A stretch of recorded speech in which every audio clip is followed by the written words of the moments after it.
Hi, I'm Darren from Feel Gooder. I was talking to someone earlier today about being lucky. They were asking me what some of the secrets were to starting up a business, and I reflected on my own experience of setting up a business and having an element of luck in there as being one of the secrets to the success that I've been able to have in what I do. And the person kind of looked back at me and said, well, that's not really a tip. How, you can't actually determine how lucky you are, can you? And I've been thinking about that today a fair bit.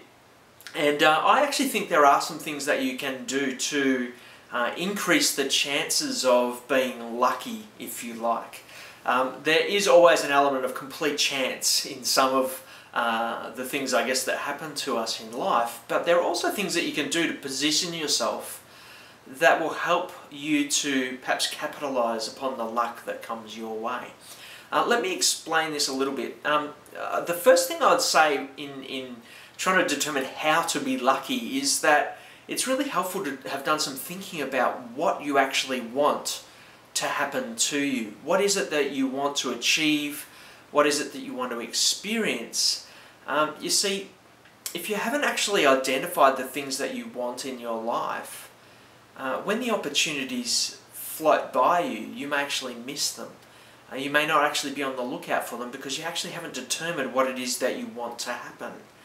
If you want to travel, then you need to identify that, and you need to think about where you'd like to travel to, so that if someone does offer you a job that entails travel, you've already determined what it is that you want, and so you're more likely to spot the opportunities that come your way.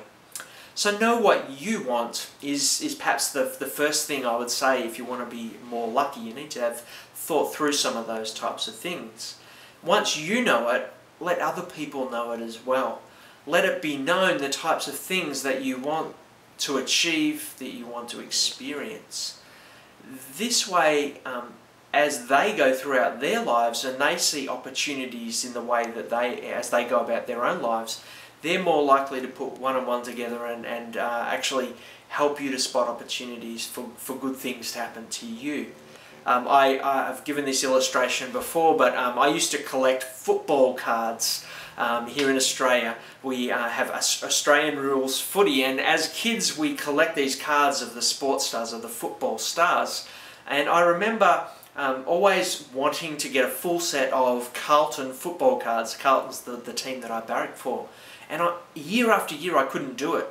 And then I realised one day that I was in a class with 30 other kids, and I'd never actually told any of the other kids in my class that I wanted these football cards, the Carlton ones. And as soon as I told them, all kinds of opportunities opened up for me to swap cards to get them from other kids. The more people who know what you want to achieve, the more likely that one of them will see an opportunity for you to do that. And so, one, identify what you want, but then communicate that to other people. I guess the third thing I'd say is that you need to be putting yourself out there. I'm a naturally fairly shy person, and I really have known over the last few years that I need to put myself out there more and more. And quite often when I do put myself out there into interactions with other people, into situations that perhaps I'm not comfortable with, the more opportunities come. Perhaps the best example for this of me was actually starting to go to conferences, particularly in the US, blogging conferences. I wanted to become more well known and to build a blog that was credible and authoritative on the topic of blogging, and yet I was not willing to put myself out there into places where that could actually become a reality.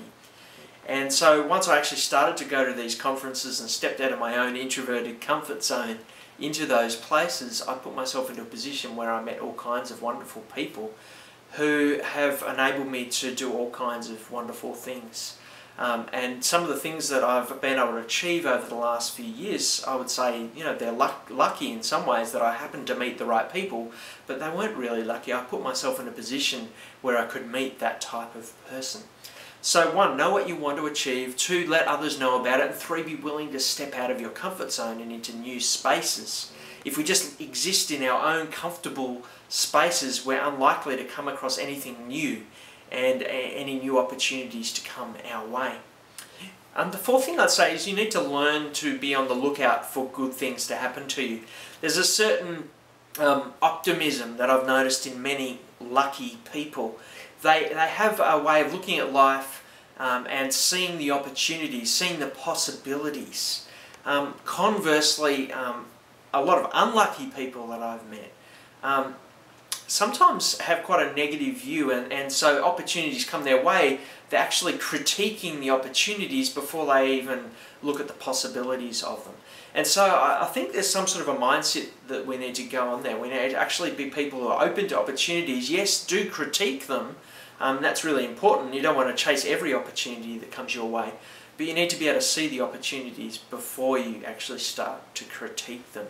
And so I guess what I've learnt to do is to think in terms of blue sky thinking about the possibilities without putting any negatives into it. And then once I do have an array of opportunities in front of me, then I cull them down and get a little bit more skeptical about them. But optimism first and skepticism second. And then the last thing I'd say is it's about being relaxed and flexible in terms of being able to follow the opportunities that come your way. I've met a couple of people recently who have had wonderful opportunities put in front of them, but their personalities have not enabled them to go with the flow. They've been much more structured type people and need to know where things end before they actually make a decision. And that's partly their personality type, but I guess what I've learned over the years is that when an opportunity comes your way, you need to be willing to change course a little bit to go chase after that and see where it leads. That's more difficult for some people than others, but I've noticed a lot of lucky people do have that ability to be a little bit more flexible and relaxed about the possibilities and chasing them up, and perhaps putting a few other things on hold in the meantime while they actually go and do that. That's my take on being lucky. I will say there are some things that just come completely out of the blue, and there is an element of complete chance and fluke and luck that does play a part in all of this. But I think if you know what you want to achieve, you let other people know about it, you put yourself out there and you're optimistic and flexible and relaxed, I think somehow in the midst of all that, you increase the chances perhaps of being, not only being lucky, but being able to capitalise upon the opportunities that come your way. I'd love to hear what you think about this. By no means am I an authority on luck, but I'd love to know what you think about it. So please do share some of your thoughts in comments below this post. Thanks for reading Feel Gooder. This is Darren Rouse.